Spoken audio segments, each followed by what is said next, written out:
Hi everybody and welcome to week 8. So we truly are in the final weeks of our course. I know it's been a tough term for a lot of different reasons. Sorry I got a little confusing there on that final. I should have just canceled the certification because that's a much bigger haul. And I thought adding the report would be easier and it just got confusing. So it's off the table. So there's no final whatsoever. All that you have to do for the remaining of the course is what was on the original syllabus to begin with, minus the certification, and that's your campaign and your blog.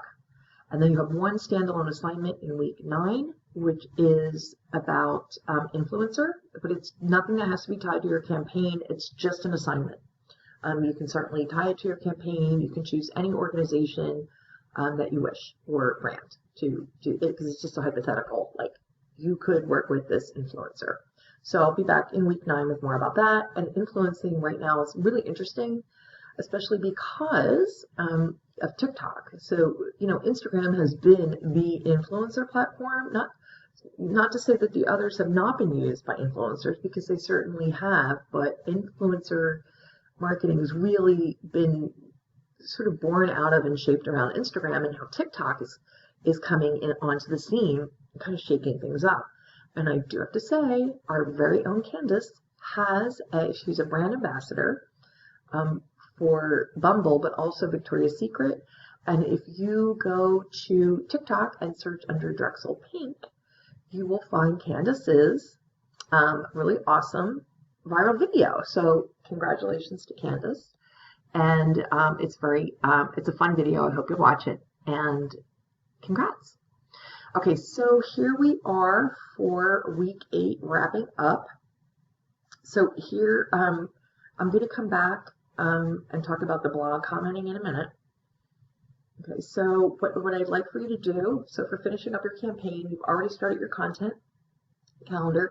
I am going to say, though, I was super disappointed that most of you didn't use the strategies or any of the formulas, and it didn't even look like most of you even read them. I'm not making an issue out of that, of course, at this point, but knowing some, actual strategies and actual copywriting formulas can actually be really helpful if you are planning on working in social media. That said, again, I'm just going to kind of let that go. But what I would like to see this week is your formal campaign goals and metrics.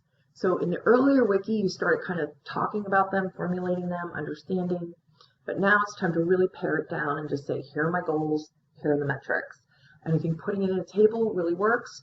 Obviously, yours is not going to be pink unless your brand or organization is pink. This was, I think, Glossier. So it just can be something pretty simple like this. If you want to do something, if you want to do it as a slide or however you want to do it, or if you want to do it in Canva, you can do it really fancy, but a table like this is perfect. I would make the goals and key performance metrics subheads a little bigger. But basically, like, this is what you want to have.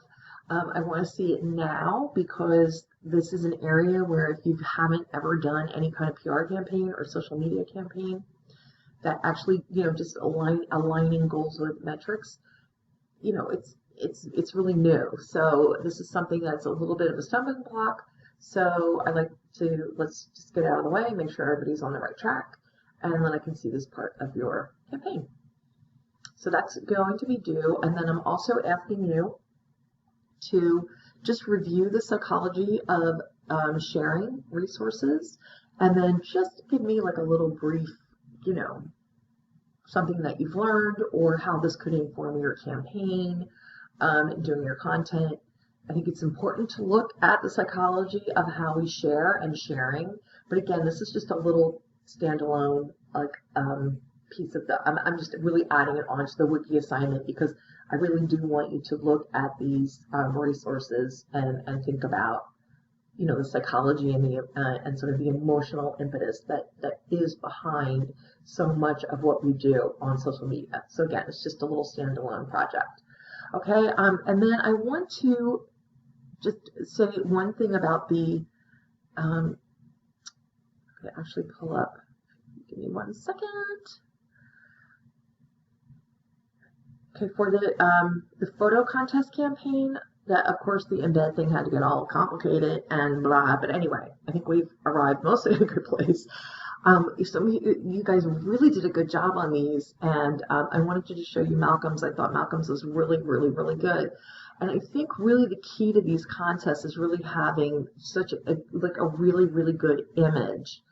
And that's not always possible when you don't have all the assets, you know, for the brand. But like Laura's came out, I thought really good because she has that really great Starbucks holiday picture, because obviously Starbucks has a lot of that out there.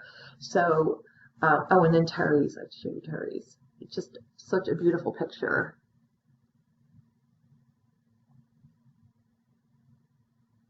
Yeah, like, so this was hers. It's just really, really, just a beautiful shot. So what I did was, I went in, and when the links were shared, and I took a full page screenshot of Terry's, and then I did the same thing for Malcolm's. Let me show you that one. Ooh. This one again, yeah. So I'm happy to do this for anybody if you don't have a little screen cap. My other screen capture really was hard to do a full page screen cap, and the one I have now, which is just Snagit, it's so easy. So some of you have to make a couple of edits on your contests, like in your text. So if you want to do that, and then you want to ask me to do the full page screenshot for you, so you have this, I'm really happy to do that for you. I think it's a good thing to have, just in your portfolio or as a work sample. If you're not an MS Comm major, and you're never going to work in social media, maybe you don't want it. I always like to save everything that I do that comes out good. So, but I'm happy to do that for you so that you have it preserved, because we don't know how long the Wishpond link will last, or if it'll stay good. So if you want me to do that, just send me the link. And it can't be the link when you're like in there working on it. You can't just go grab the link. You have to have an official link to share it. And I'm happy to go in and do a full page screenshot for you and just send that to you. Okay, so that's a wrap up of that, and then I'll be back in the next video to talk about blog comments and wrapping up blogs. Stay tuned.